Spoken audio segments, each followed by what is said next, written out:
Assalamu alaikum wa rahmatullahi wa barakatuh. Ṣàlàáfíà lẹ wà? Gẹ́gẹ́ bí èmi náà ṣe wà lénìí. Mo ti sọ wípé ọdún tá a wà yìí, ọdún tí oyún máa ṣẹlẹ̀ ni. A dẹ̀ dúpẹ́ lọ́dọ̀ Ọlọ́run, oyún ti ń ṣẹlẹ̀. Àwọn kan wá kàn sí mi, wọ́n ní bí àwọn ṣe lóyún yẹn, tí ìyàwó wọn lóyún, ṣé àwọn lè continue láti máa bá a sùn? Why not? Ẹ need láti continue because òun ló máa jẹ́ kí labour kó easy. Òun ló máa jẹ́ kí labour easy. Bẹ́ẹ̀ ṣe ń ṣe yẹn exercise ni. Ṣó yẹ? Bẹ́ẹ̀ ṣe ń ṣe yẹn ẹ̀ ń dá mi sínú ẹ̀ ni. Bẹ́ẹ̀ ṣe ń ṣe yẹn òun ló máa jẹ́ kí ọmọ yẹn gan kó máa rotate easily. Tẹ́ ẹ̀ bá ṣe ara gan máa ní obìnrin, ara máa stiff lọ́jọ́ ìkúnlẹ̀. Ọlọ́run ò ní jẹ́ ká ara wa stiff o. Ọlọ́run ò ní jẹ́ ká ara stiff. But having said all this, èèyàn tó bá ń experience threatening abortion, àwọn obìnrin kan wà tó máa ń experience threatening abortion. Ṣó yẹ yín? Ìdí tó fà á tí mo fi ń ṣe program yìí, ó ní pé àwọn ọ̀pọ̀lọpọ̀ tó ń wá oyún tí wọ́n ò rí, àbáwọn tó ń tẹ̀ ń ṣe gan, before you know, oyún ó ti jábọ́ before they even know. Ìwọ tó bá experience threatening abortion, even before kó tó pé 2 weeks, tó ti notice pé kíni ti wá rẹ̀, ẹ need láti relax. Ọkọ ẹ ò ní bá obìnrin bẹ́ẹ̀ sùn. Obìnrin tó jẹ́ wípé ó ti pẹ́ nílé rẹ̀, tó wá di pé ó wá feel pé ó dàbí pé nǹkan ti wọlé sí lára, irú obìnrin yẹn wọ́n yé bá wọn sùn. Because anything ó lè threaten oyún yẹn. Anything ó lè jẹ́ kí oyún yẹn jábọ́. Oyún tó ń jábọ́, tó yẹ yín, òun là ń pè ní threatening abortion. So èèyàn tó bá sábà experience ẹ má sábà dúró. Bẹ́ẹ̀ fún ẹ̀yin tẹ́ ẹ̀ ní problem, tó jẹ́ pé bẹ́ẹ̀ ṣe gbá sí ló wọlé. Mo sọ pé kò sí style. Èyí tẹ́ ẹ ti ń ṣe láti ilẹ̀ kò sí tẹ́ ẹ lè ṣe. But this time around, ẹ need láti wà mild. Ẹ má sí ní gbà bí ẹni pé ẹ̀ ń kanlé.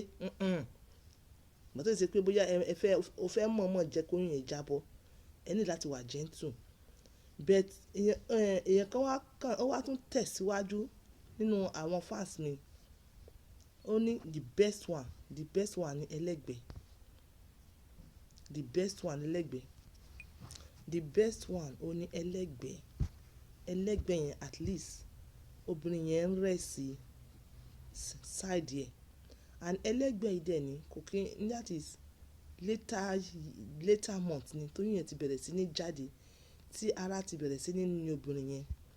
Because oyún níní kò ṣe nǹkan tó alhamdulillah, it's a thing of joy. Bẹ́ẹ̀ síbẹ̀síbẹ̀ tó bá ti di pé oyún yẹn ti ń dàgbà, ara bẹ̀rẹ̀ sí ní heavy. Àwọn obìnrin míì, ẹ má sọ pé obìnrin lazy ní time yẹn, kò kí ń easy. So for easier thing, ṣó yẹ yín, ẹlẹ́gbẹ̀ẹ́ dà kí obìnrin yẹn kó wà lẹ́lẹ́gbẹ̀ẹ́. Àṣà àti tí wọ́n lè fún yín ní ẹlẹ́gbẹ̀ẹ́. Ẹlẹ́gbẹ̀ẹ́ ká tó bá yín kọ̀yìn lẹ́lẹ́gbẹ̀ẹ́. Ṣó yẹ yín bẹ́ẹ̀? So àṣà àti tí wọ́n bá yín ṣe style ẹlẹ́gbẹ̀ẹ́, ó yẹ kí ẹ ti mọ ẹlẹ́gbẹ̀ẹ́.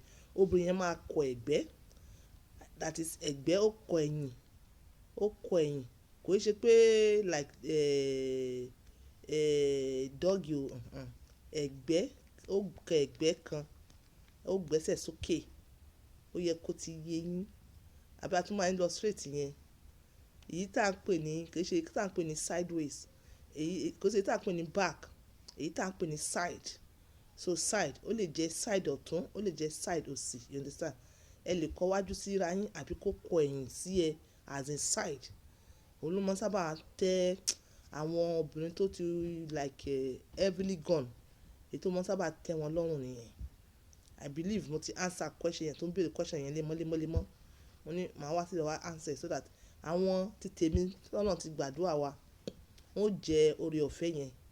So èyí tó wà comfortable òun ní side.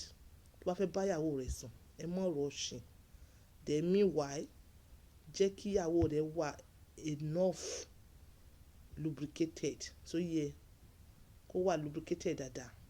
Because ẹ má force ẹ dípò tó jẹ́ pé a máa bẹ̀rẹ̀ sí ní experience tiẹ̀ láì tí dé labour.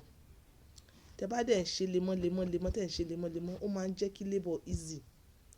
Then tó bá wá yá, tó bá ti di pé obìnrin ti wá ń wọ bí 7 months, sóyè yín, include ọbẹ̀ iyọ̀, ewédú, sóyè yín, include ewédú seriously. If possible gan, ewédú yẹn kó já, kó mú straight, tó wá enough bí ó ní 50 naira, kó mọ sábà ṣe lọ́jọ́ ìkúnlẹ̀ báyìí. Àkàdà bí pìrọ̀, ó bá ń gbọ́ pìrọ̀, then whatever, ẹ jẹ́ kó mọ mú mi, kó dẹ̀ máa ṣe exercise. Èèyàn bá lóyún, èèyàn kì í lazy. Ara exercise náà ní ìbálòpọ̀. Sóyè yín, gbé fọ́kọ ẹ ní sideways. Side tó bá ti wà, tó bá ti ní ẹ lára, kò kí ni àwọn obìnrin mi lára o. Ẹ máa bá lè fẹ́ lọ. This is on point by 2 using my words for others. Bye for now.